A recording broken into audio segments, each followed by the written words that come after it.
तू वीडियो क्या बनाता है भाई? तू वीडियो क्यों बना रहा है? 112 को कॉल करो पहले। 112 को कॉल करना मासी है। मजाक करी बैठो मारू मजाक करी बैठो अरे मजाक करवा मार मजाक करी बैठो मारू मजाक करी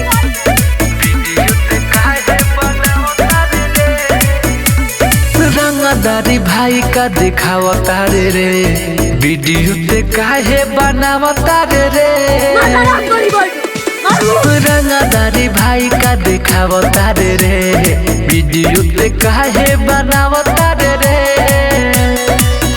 काहे हो हमारो मुंडा बजरावता रे वीडियो क्या बनाता है भाई? तू वीडियो क्यों बना रहा है?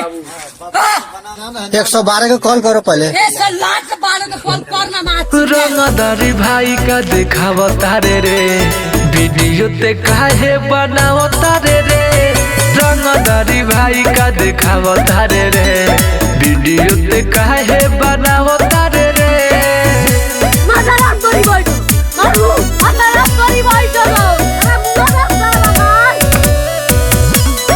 वीडियो क्या बनाता है भाई? तू वीडियो क्यों बना रहा है?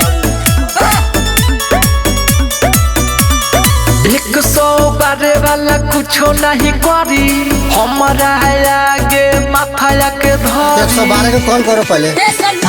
112 वाला कुछो नहीं करी हमारा आगे माफाया के धरी काहे हमारा के भाई ते रोवावता रे मजाक करी बैठो मारू मजाक करी बैठो अरे मजाक करवा मार तू वीडियो क्या बनाता है भाई? तू वीडियो क्यों बना रहा है? रंगदारी भाई का दिखावता रे वीडियो ते काहे बनावता रे रंगदारी भाई का दिखावता रे वीडियो ते काहे बनावता रे मजाक करी बैठो मारू मजाक करी बैठो अरे मजाक करवा मार वीडियो क्या बनाता है भाई? तू वीडियो क्यों बना रहा है? शीतल प्रेमी कहता रे बात रे एने ओने बोलबे तो छोड़ देब सहात रे वीडियो क्या बनाता है भाई? शीतल प्रेमी कहता रे बात रे एने ओने बोलबे तो छोड़ देब सहात मजाक रे करी बैठो मारू काहे हमारे के भाई ते रोवावता रे